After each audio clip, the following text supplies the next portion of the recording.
This video is going to be a little shorter than my usual SRB2 content. From the time of beginning to write the script, I have 3 days to script, record footage, produce voiceover and edit a video, as well as to produce the supplementary material like thumbnails and promotional graphics. If I am successful, this video will release by the end of the weekend. If not, I've added 3 days to a video's release schedule, and I'm growing more and more conscious that my release cadence is progressively growing slower. So, I'd rather avoid doing that. Luckily, the focus of the video, an in-development SRB2 character by the name of BlueTorch, is not one I have pages of thoughts on. That's not because I disliked my time with him. I had quite a lot of fun in the 2 or so hours I spent testing him out, but rather because he is an exceedingly competent incarnation of a very common character archetype that he doesn't really break the mold of. I have some minor gripes and recommendations for improvements, but to match his high-speed game plan, let's speed through this preview.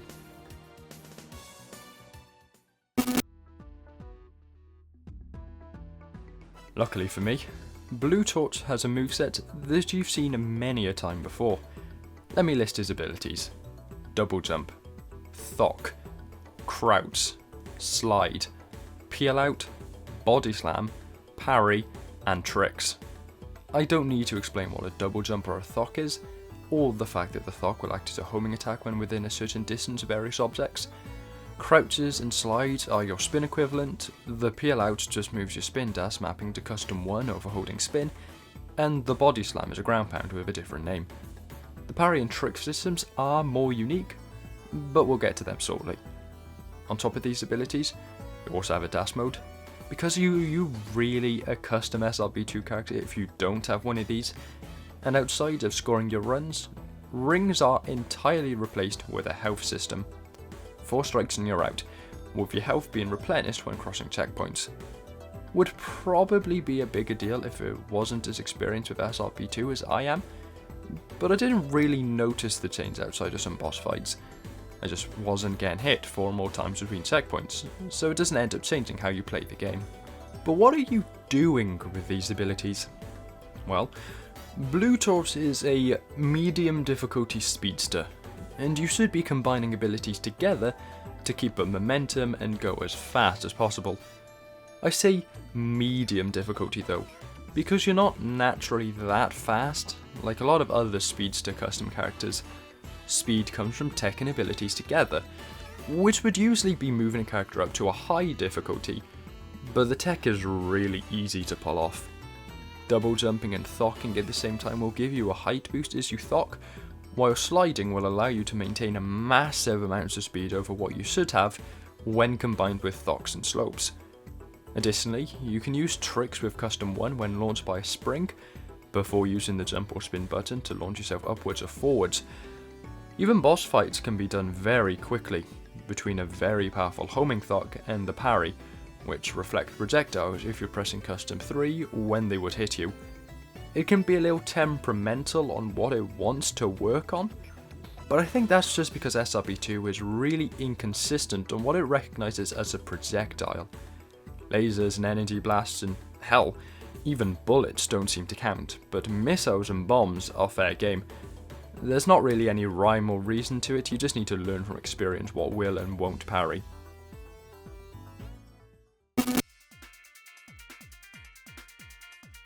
Graphically, BlueTorch is not fantastic. He's very boring as a character design, doesn't fit into the SRB2 art style at all, and the majority of his animations are lacking, most are very stiff and unnatural. Admittedly, natural looking movements would probably end up looking, well, unnatural on this character design, but my point should still stand. There's just no real sense of personality to him, and he just doesn't merge into the SRB2 world like a lot of the best looking characters do.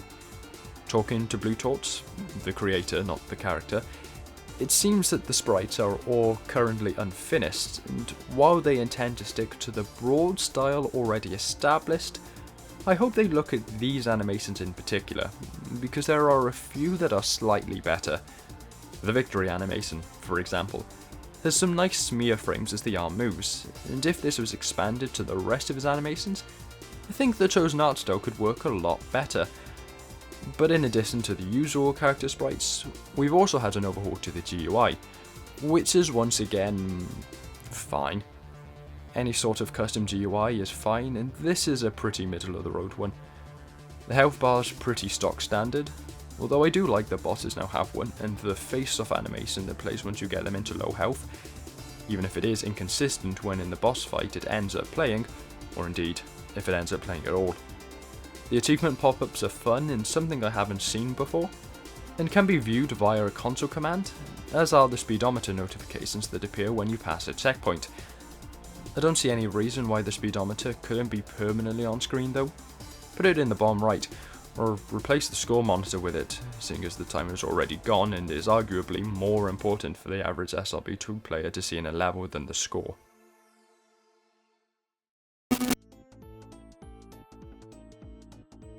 BlueTorch has some custom jingles that replace some of those from the base game, such as the Speed Sneakers theme, the Level End theme, and the Game Over theme.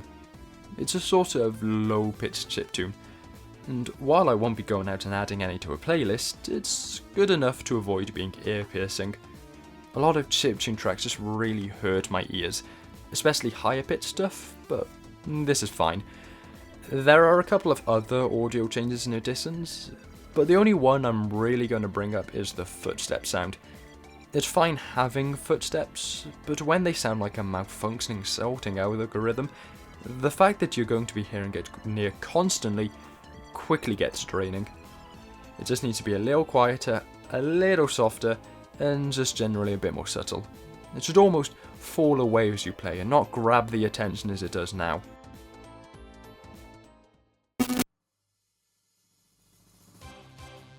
So yeah, I'm not going to go out there and say BlueTorch reinvents the wheel or anything, but as an exceedingly competent form of an archetype you're going to need to get used to in the SRB2 modding world, it has a place.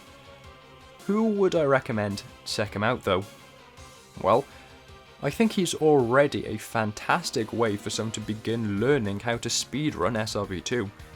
He has tech that you need to learn to pull off to go fast, some of which is quite similar to things you'll see in higher level speedruns fairly often, but it's also fairly easy to pull it off while still feeling rewarding when you begin flying through levels. I've given some recommendations, but here are just a few more general ones. I'd recommend BlueTorch, again the creator, not the character. Consider the radius for which the Thok becomes a homing attack is currently a little excessive, and could probably be reduced.